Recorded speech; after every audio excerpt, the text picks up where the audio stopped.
you willing to die for a cause, revolution in 1960s Quebec? This is by Chris, I'll butcher this name, Oliveros. Yeah, I'll go with that. Published by Drawn Quarterly. It's only recently came out, and I think it's only out in this little hardback at the moment. It's a lovely little well-designed book though. It's not too long. The main story is about 140 pages, and then there's a lot of back matter, essays, references, annotations, good stuff actually.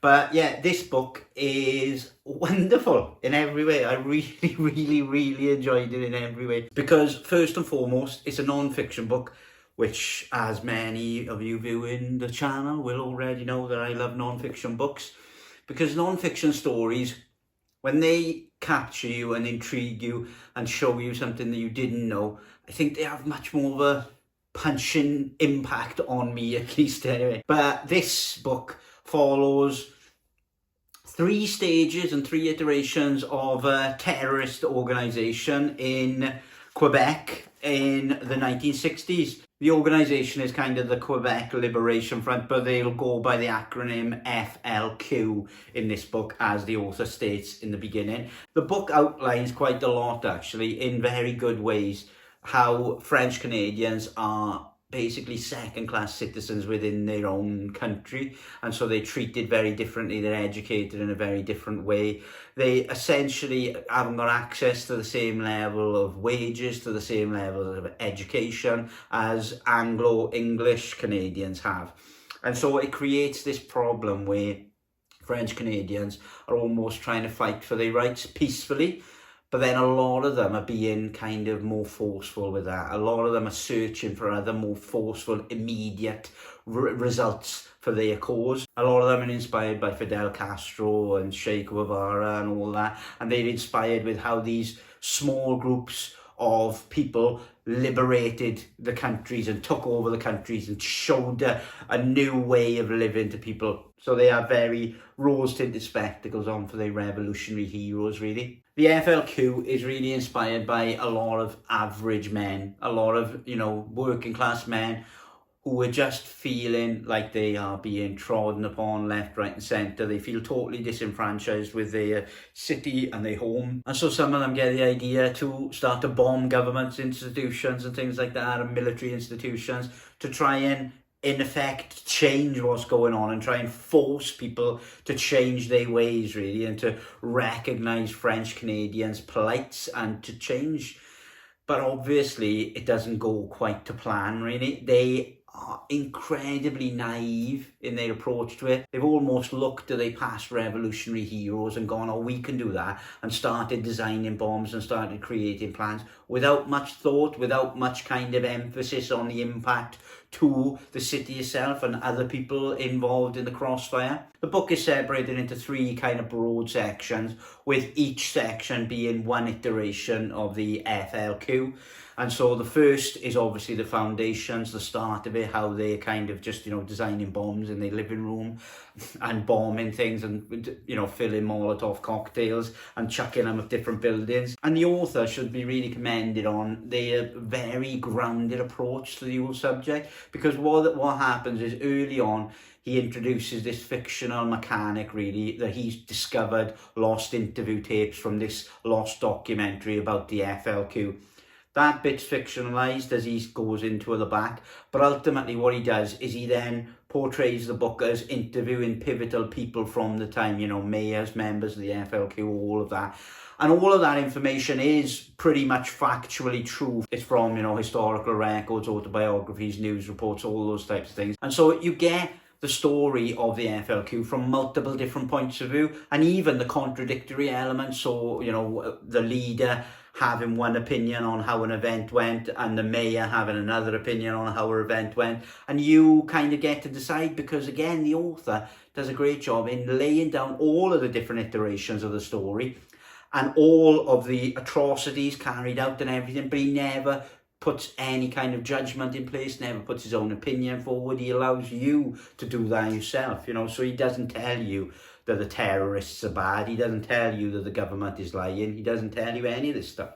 He lays down the facts as he's found in his research and allows you to make that decision. The first part is that foundation, and then it ends with that group of FLQ members being captured, being taken, but then another cell, if you want to put it that way, takes their place, and then they do other things. A lot of them revolve around, you know, laying bombs and terrorising, but some of them involve, you know, robbing facilities and trying to create armies and armed forces to try and fight their battle and take things by force. But the one thing that comes across massively with this is just shocking at how naive, for a first thing, these men were, because they are pretty much majority men.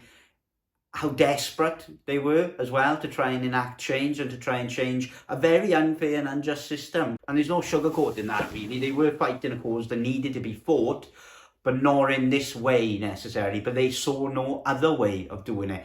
And so you get a lot of different things and a lot of different angles and aspects of this story, but ultimately it kind of shocked me at how far it went in different cases, because you go through it and it seems almost quaint and homemade, but then people start actually losing their lives and the wider impact on the community is actually really devastating.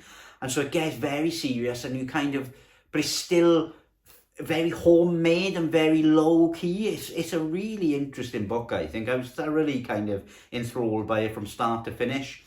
Each iteration has a slightly different feel and a slightly different approach. I wouldn't say that each iteration of the FLQ gets more extreme or less extreme than the previous one, but they certainly are all kind of have this trend of naivety and desperation mixed in, and the repercussions of that. Now, when I saw this online, I was looking at the artwork and I was kind of unsure, because online the artwork didn't grip me loads, but I still liked it. I liked the simplicity of it. I liked the colouring. I liked the kind of structuring of it. And again, when you do a non-fiction story in very overly cartoony, simplistic art, it's kind of disarming in many ways, because a lot of really bad things happen in this book, but because of the artwork and the art style and the way it's presented, it's quite disarming.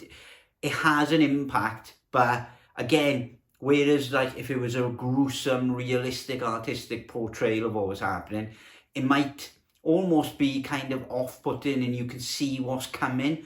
Because of the simplistic approach, you read it and then look at the picture, and then the picture develops a different style to it almost when you understand what's happening in it fully. You know, like if you see a panel and there's an explosion on it and it's all simplistically laid out and quite straightforward, but then you read the text and you realise, wow, what's going on there is someone just lost their lives in the most horrendous way.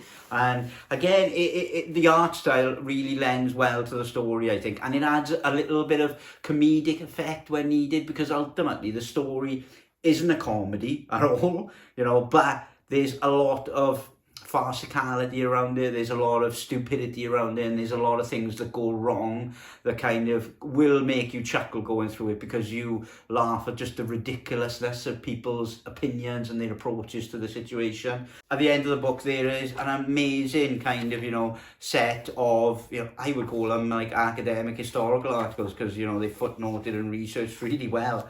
At the back there's lots of kind of, you know, more information and details on the book, annotations, a bibliography about further reading, all that type of thing. It's really so well researched and well done. And again, I admire this type of book so much, because it would be easy to kind of fill in the gaps with fictionalized kind of little chunks, but he's gone out of his way to really kind of try and understand and put the point of view of multiple different people there at the time across, while they were going through this very devastating, weird and impactful period in history, in Canadian history. And the book ends with the promise of a book 2, which is going to look into the October crisis, where some diplomats were kidnapped, I think. And I can't wait for book 2, because I thoroughly enjoyed this from start to finish, and I really do think it is one of the best things I've read in quite a while. is really quick and easy to read. Like I say, it's only about 130, 140 or so pages, but I couldn't put it down. I was there for the long haul. I did it all pretty much in one sitting because I really was intrigued by the story and all of the characters that came in. They never quite did what you would expect them to do, and they never quite lived their lives in the way you expected them to do, and where they ended up and their sentences and how the whole operation ended up was really intriguing, I think, on a lot of fronts. But either way, I think this is well worth a look if you get a chance. Are you willing to die for a cause? Thank you very much for watching, and I will catch you on the next one.